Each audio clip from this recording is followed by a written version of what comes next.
नमस्कार दोस्तों, आज मैट्रिक के लिए त्रिकोणमिति चैप्टर लेकर के आपके सामने आया हूं और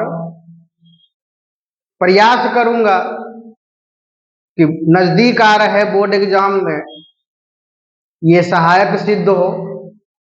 इसलिए वीडियो को ध्यान से देखिएगा और संभव हो, आपका मन हो, आपको अच्छा लगे तो वीडियो को लाइक और सब्सक्राइब कीजिएगा और अपने दोस्तों के लिए शेयर भी कीजिएगा। तो आइए, आज का टॉपिक ट्रिगोनोमेट्री। ट्रिगोनोमेट्री का चयन मैंने इसलिए किया कि ट्रिगोनोमेट्री से बोर्ड एग्जाम में बहुत सारे प्रश्न पूछे जाते हैं। जैसा कि हम सभी जानते हैं कि अब 2 गुने प्रश्न पूछे जाते हैं। 100 नंबर के एग्जाम में 200 नंबर के प्रश्न पूछे जाते हैं, तो हर एक चैप्टर से वेटेज बढ़ गया है।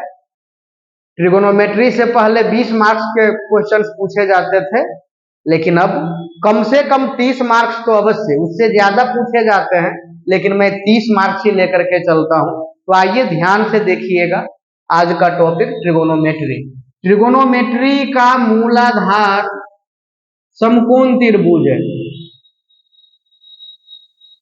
समकोण त्रिभुज, इसका बेस समकोण त्रिभुज, चाहे फिगर कोई भी हो, लेकिन पहले इसको समकोण त्रिभुज से संबंधित किया जाएगा, तभी उसका मान हम त्रिकोणमिति के मेथड से निकाल सकते हैं। इसका आधार समकोण त्रिभुज है A B C. Video skip नहीं कीजिएगा, ध्यान से देखिएगा। यथासंभव मां सरस्वती के आदेश से, उनका जो आशीर्वाद है, मैं अच्छी तरह समझाने का प्रयास करूंगा। ये आपका H है, ये आपका P है और ये आपका B है। दूसरे चित्र में देखिए, ये आपका H है, ये आपका P है और ये आपका B है। तो ये कैसे हुआ? दोनों समकोण त्रिभुज है, कभी इसको B कभी इसको P।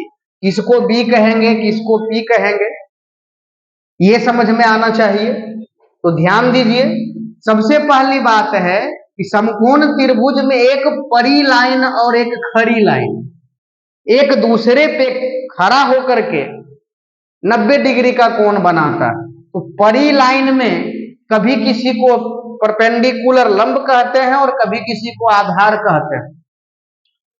और सबसे पहली बात है, जो कोण समकोण हो उसके सामने की भुजा को कर्ण कहते हैं।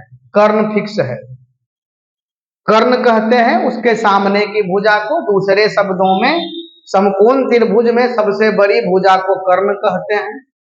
अब पहले इसका नाम लिख देते हैं। H से होता है हाइपोटेनस, P से होता है परपेंडिकुलर, B से होता है बेस। हाइपोटेनस का हिंदी होता है कर्ण, परपेंडिकुलर का हिंदी होता है लंब और बेस का हिंदी होता है आधार। ये मैं शॉर्ट फॉर्म लिखा हूं जो नीचे दर्शा दिया गया है। अब ध्यान दीजिएगा कि यदि ये कोण थीटा माना जाए तो थीटा के सामने की भुजा को लंब कहेंगे। तो कर्ण डिसाइड हो गया, लंब भी डिसाइड हो गया, जो बचा आधार हो गया। यदि इस कोण को थीटा माने, इस कोण को थीटा यदि माना जाए तो थीटा के सामने का भुजा लंब और थीटा के सामने का भुजा लंब, और ये कर्ण निर्धारित हो गया, लंब निर्धारित हो गया, तो आधार बच गया।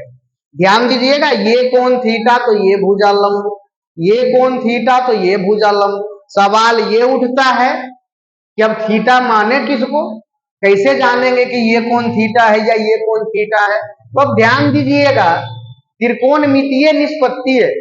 त्रिकोणमितीय निष्पत्ति, निष्पत्ति मीन्स होता है अनुपात, तो त्रिकोणमितीय अनुपात को 6 भागों में बांटा गया है। Sine, cosine, tangent, cotangent, secant और cosecant.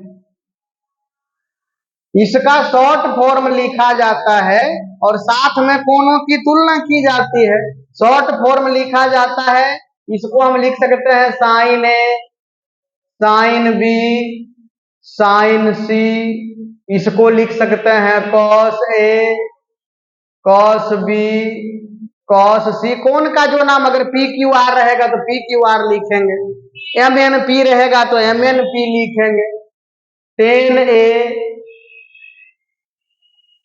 Ten B, tan C, cot A, cot B, cot C, sec A, sec B, sec C, cosec A, cosec B, cosec C. ध्यान दीजिएगा। अब एक बात ध्यान देने वाले हैं कि जो समकोण है उसका नाम हम यहां नहीं लिखेंगे।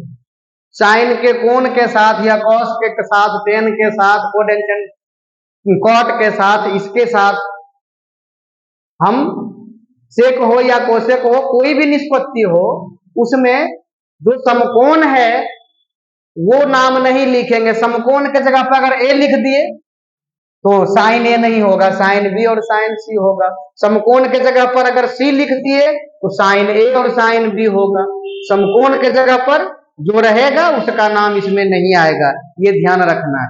ये जो कोण होता है, ये न्यून कोण जो रहता है वही होता है न्यून कोण। न्यून कोण से इस नाम की तुलना की जाती है। Sine, cosine, tangent, cotangent, secant, cosecant. Sine का शॉर्ट फॉर्म साइन होता है, कोसाइन का कॉस होता है, टेंजेंट का टेन होता है, कोटेंजेंट का कॉट होता है, सेकेंड का सेक होता है, कोसेकेंड का कोसेक होता है।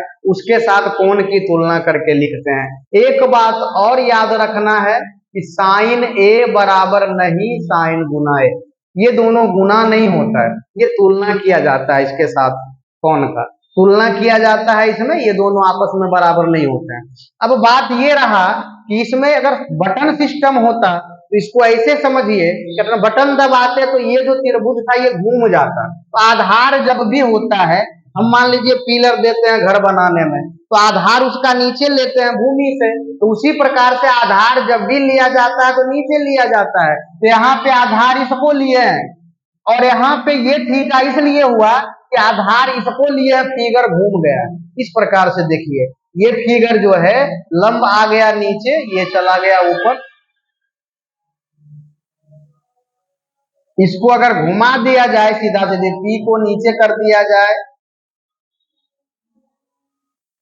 ए और बी को इधर कर दिया जाए और सी घूम गया। फिगर को घुमा दिए, इसका नाम बदल गया, ऊपर ए चला गया, इधर बी चला गया, इधर सी है वही, लेकिन सिर्फ फिगर घुमा दिए।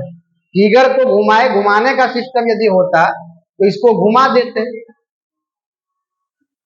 तो ये नीचे आ जाता है। इसको घुमा करके देखिए, ये नीचे आ जाएगा, ये आधार हो जाएगा, इसमें अंतर कुछ भी नहीं है। सिर्फ इसको घुमा दिए, यदि थीटा ऊपर हो गया, ये नीचे आ गया, ये ध्यान रखना है। थीटा के सामने का भुजा लंब होता है, सबसे बड़ी भुजा कर्ण, और बाकी जो बच गया आधार। धन्यवाद। इस वीडियो में इतना है। इसका अगला वीडियो बनाऊंगा तो इसके डिटेल में जाएंगे। धन्यवाद।